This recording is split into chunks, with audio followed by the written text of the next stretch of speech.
মানুষের স্বভাব বড়ই অদ্ভুত। যতক্ষণ না নিজের বড় ক্ষতি না হয় ততক্ষণ কোনো কথা বুঝতেই চায় না, আর যখন কোনো ঝামেলায় পড়ে বা অনেক বড় বিপদের সম্মুখীন হয় তখন মনে মনে ভাবে যে কেন আমাকে কেউ বারণ করেনি, কেন আমাকে কেউ সাবধান করেনি। কিন্তু ওই ব্যক্তিকেই যদি সঠিক সময় কেউ বোঝানোর চেষ্টা করে তো সেই ব্যক্তি কারোর কথা শোনে না।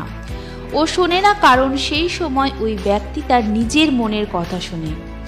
একটু শুয়ে থাকলে কী বা এমন হবে, তাড়াতাড়ি ঘুম থেকে না উঠলে কী বা এমন হবে, আরে আরাম করাটাও তো খুব জরুরি। এই কথাগুলি তুমি না, তোমার মন তোমাকে বলা করায়।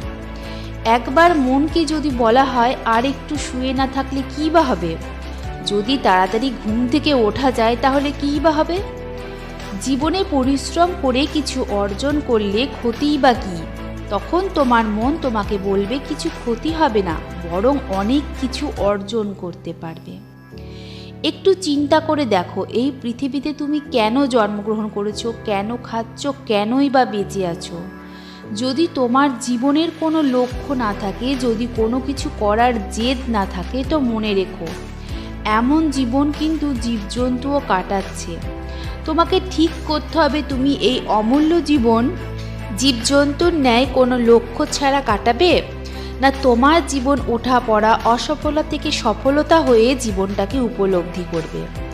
সারাদিন বসে থেকে মোবাইলে নিজের সময় নষ্ট করা, গেম খেলা, বাকি সময় শুয়ে থেকে অন্যের ওপরে নিজের অসফলতার দোষ চাপিয়ে কিচ্ছু হবে না। এইগুলো বাহানা শুধু। এডুকেশন সিস্টেম খারাপ, লকডাউনের পর আরও অবস্থা খারাপ হয়ে গেছে, এগুলো অজুহাত দেওয়া বন্ধ করো। মনে রেখো এই এডুকেশন সিস্টেমেই অনেক স্টুডেন্ট নিজের কেরিয়ার তৈরি করে নিয়েছে, নিজের বাবা মাকে গর্বিত করেছে। এমনভাবে তারা নিজের কেরিয়ার তৈরি করেছে যা তুমি 10 বছরেও পারবে না। তো তুমি ভাবো এই একই সিস্টেমে থেকে তারা কত এগিয়ে যাচ্ছে আর তুমি কেন পিছিয়ে পড়ছো। আমি বলছি না যে তুমি তাদের দেখে নকল করো বা তাদের পেছন পেছন দৌড়াও তারা কি করছে, না, তা একেবারেই বলছি না। কিন্তু এটা তো করতে পারবে যে নিজের জীবনটাকে সুন্দর করার জন্য, আরও উত্তম করার জন্য অলসতাকে ত্যাগ করতে তো পারবে। নিজের জীবনটাকে একটা লক্ষ্য দাও। আগামী দিনে নিজের প্রয়োজনের জন্য অন্যের কাছে যাতে হাত না পাততে হয়, ঠিক এমন কাজ করো। যদি তোমাকে কেউ জিজ্ঞেস করে তুমি জীবনে কি করেছো বা কি করতে চাও, তখন তোমার কাছে উত্তর থাকবে তো? তুমি যদি মনে করো উত্তর তোমার কাছে এখনই আছে, তাহলে বলি ওটা উত্তর না, ওটা এক্সকিউজ, ওটা বাহানা যে তুমি কেন কিছু করতে পারছো না। এই বাহানা তোমাকে সন্তুষ্টি দিতে পারলেও তোমার জীবন কিন্তু কখনোই পাল্টাতে পারবে না।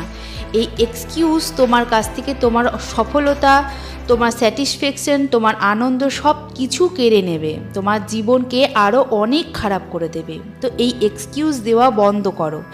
এর জন্য শপথ নাও যে আগামীকাল সকাল থেকে তোমার জীবনের এক নতুন অধ্যায় নিয়ে আসবে। নিজের অলসতাকে অতীত করে দাও। আজ যারা এই ভিডিওটি দেখছো, দেখার পরই মনকে জানিয়ে দাও আগামী দিনে তুমি তোমার সফলতার জন্য কি করবে, কিভাবে নিজেকে তৈরি করবে। তুমি প্ল্যানিং না করলে প্রত্যেকটি দিন কাল করে কেটে যাবে। ভিডিও শেষে বলবো বন্ধুরা, সাধারণভাবে থেকে তুমি কখনোই অসাধারণ হতে পারবে না।